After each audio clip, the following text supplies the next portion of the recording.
Sir you کے میں حضور صلی اللہ علیہ وسلم کی شان میں ایک بار پھر گستاخی کی گئی ہے. اگر فرانس کو اس گستاخی کا جواب دیا جاتا ہے, ایسا دبنگ جواب دیا جاتا تو کسی کی جرت نہ ہوتی, تو اس حوالے سے سر آپ کیا کہنا چاہیں گے؟ دیکھیں جی, اس کا جواب تو آپ نے خود ہی دے دیا ہے پہلے اپنے سوال کے اندر ہی, کہ اس کا جواب اگر ہمارے حکمران دے دیتے تو اس کی جرت ہی کسی کو نہ ہوتی. اور جو لوگ سب سے زیادہ شاہ کے وفادار بنے ہیں اس گستاخی کے, وہی مرتکب ہے. علامہ اقبال نے کہا کہ یورپ کی غلامی پہ رضامند ہوا تو, مجھ کو تو گلہ تجھ سے ہے یورپ سے نہیں ہے. کہ دیکھیں جی, وہ تو ہیں ہی کمینے, وہ تو ہیں ہی گستاخان رسول. آپ بات کریں نا جنہوں نے جواب دینا ہے, جنہوں نے غوری بنائے, ابدالی بنائے, شاہین بنائے, دنیا کی بہترین ایجنسی بنائی, دنیا کی بہترین فوج بنائی. آپ مجھے بتائیں کہ اگر یہ فوج, یہ ایجنسی, یہ جناب اعلیٰ ہمارے ہتھیار, یہ اوزار, یہ اگر رسول اللہ کی ناموس کے کام نہیں آتے تو پھر کس کام کے؟ ٹھیک ہے, یہ تو حکمرانوں کی ذمہ داری ہے نا. نہ وہ خود کچھ کہتے ہیں, نہ وہ اداروں کو گو ہیڈ دیتے ہیں کہ ادارے اپنے طور پہ انہوں نے ہاتھ پاؤں باندھے ہوئے ہیں. تو یہ ذمہ داری بنتی ہے ان لوگوں کی کہ یہ ان لوگوں کو بتائیں کہ پاکستان نہیں, پوری دنیا میں جہاں بھی گستاخی رسول ہو, جس طرح وطن کے دشمنوں کو پوری دنیا میں کہیں بھی ہوں وہاں پہ ہٹ کیا جاتا ہے, اس سے 1000 گنا زیادہ یہ حقدار ہیں گستاخان رسول کے, وہ جس مرضی ملک میں ہو وہاں پہ ان کا کلا کما کر دیا جائے. دوسرا یہ کہ ابھی آپ کے ساتھ معاہدہ کیا ہے حکومت پاکستان نے 20 اپریل کا, اگر یہ لوگ سفیر نہیں نکالتے تو پھر آپ کا اگلا لائحہ عمل کیا ہوگا؟ جی سر, ساتھ ایڈ بھی ہو جائے, شیخ رشید صاحب نے کہا ہے کہ کوئی سمجھوتا ہو جائے گا ہمارا طریقے لبیک والوں سے, کوئی لچک ہو جائے گی, تو آیا کہ طریقے لبیک کی طرف سے وہ لچک ہوگی؟ دیکھیں جی, ابھی تو ہم سے انہوں نے دوبارہ کوئی اس حوالے سے بات نہیں کی, اور اگر بات ہوگی تو اس پہ پھر دیکھا جائے گا کہ لچک کی اس میں اب کیا صورتحال ہو سکتی ہے. آپ خود بتائیں کہ پہلے تو ایک مسئلہ تھا نا, یہ کہتے ہیں کہ جی یہ ٹائم نہیں دیتے, ہم نے پہلے بھی ٹائم دیا, پھر انہوں نے 2 مہینے کی مہلت مانگی. ہم نے صرف اس بنیاد پہ وہ مہلت دی کہ ہمارے بابا جی کی خواہش تھی کہ سرکاری طور پہ اگر توہین کی ہے کفر نے تو اس کا جواب بھی پاکستان سے سرکاری طور پہ جانا چاہیے.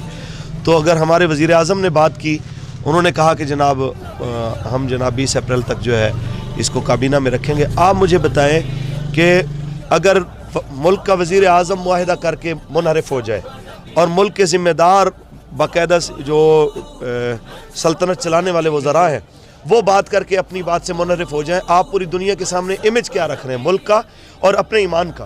کہ ملک کی امیج اگر دیکھا جائے تو جو اپنے ملک کے ساتھ وعدہ وفا نہیں کر سکتے وہ اور ممالک کے ساتھ کر سکتے ہیں. اگلی بات یہ ہے کہ جو اپنے آقا و مولا کی عزت کے لیے کچھ نہیں کر سکتے تو وہ اپنے کسی اور بزنس پارٹنر یا کسی شراکت دار ملک کے لیے کیا کر سکتے ہیں؟ کچھ بھی نہیں.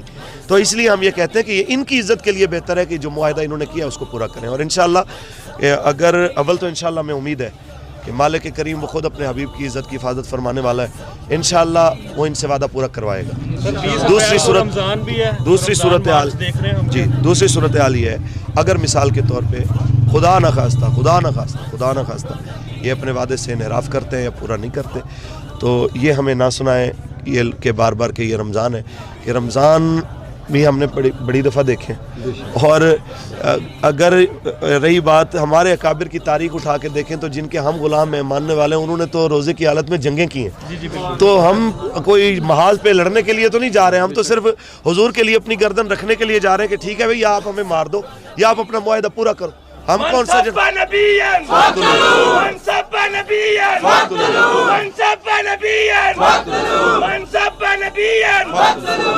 تو بات صرف اتنی ہے کہ انشاءاللہ ہم بڑے پر امید ہیں کہ انشاءاللہ 20 سے پہلے اللہ تعالیٰ انہیں ہدایت دے گا. بصورت دیگر ہم ہر طرح سے تیار ہیں, سحریوں افطاریوں کے لیے بھی تیار ہیں, وہاں پہ تراویحوں کے لیے بھی تیار ہیں, اس جگہ پہ بیٹھنے کے لیے بھی تیار ہیں. اور اب کی بار اگر جانا ہے تو کوئی مذاکرات نہیں ہے, اب سفیر نکلے گا تو پھر یہ جی جناب. اور کچھ سر دوسری طرف میں یہ کہہ رہا ہوں کہ ایک طرف انہوں نے آپ کے ساتھ وعدہ کیا ہے, معاہدہ کیا ہے, دوسری طرف یہ ان کی فنڈنگ کروا رہے ہیں فرانس کی پاکستان میں, تو اب اس کو کیسے لیتے ہیں؟ ایک طرف سے وعدہ کیا ہے, دوسری فنڈنگ کروا رہے ہیں. دیکھیں جی, ایک ایسا سوال ہے جو ہر ذی شعور کو سمجھ آ جانا چاہیے. اگر ان کے اندر رائی کے دانے برابر بھی غیرت دینی ہوتی اور غیرت ملی ہوتی.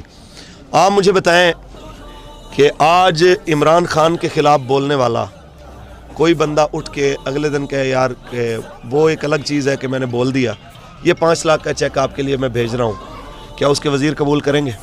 وہ کہیں گے جی ہمارے لیڈر کے خلاف بولنے والے, ہم تیری امداد پہ تھوکتے بھی نہیں.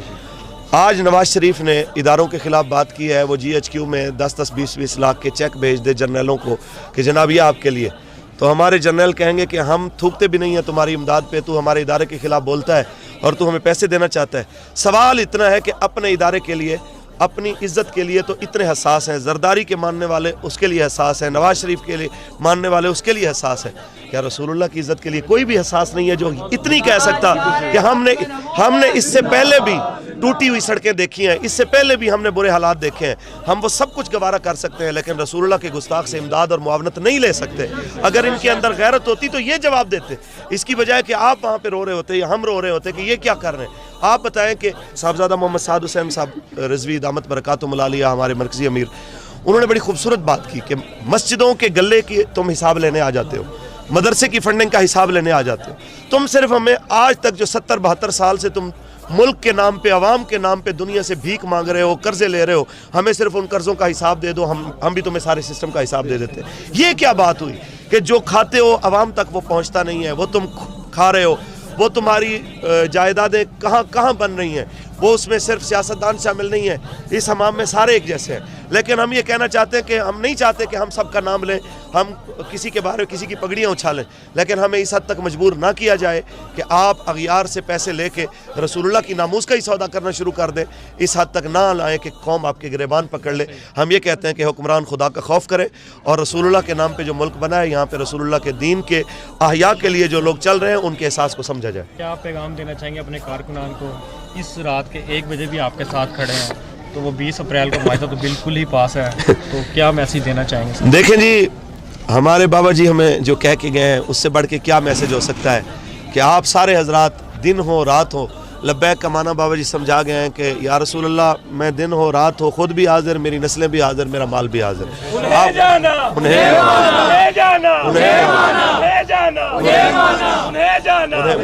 بس آپ سارے حضرات بس یہی ہے کہ قبلہ امیر محترم صاحبزادہ محمد سعد حسین رضوی دامت برکاتہم العالیہ کی کال کا انتظار کریں کہ جب وہ حکم فرمائیں گے ہم حاضر ہیں انشاءاللہ. اور آپ بالکل تیاری رکھیں انشاءاللہ اپنے طور پہ.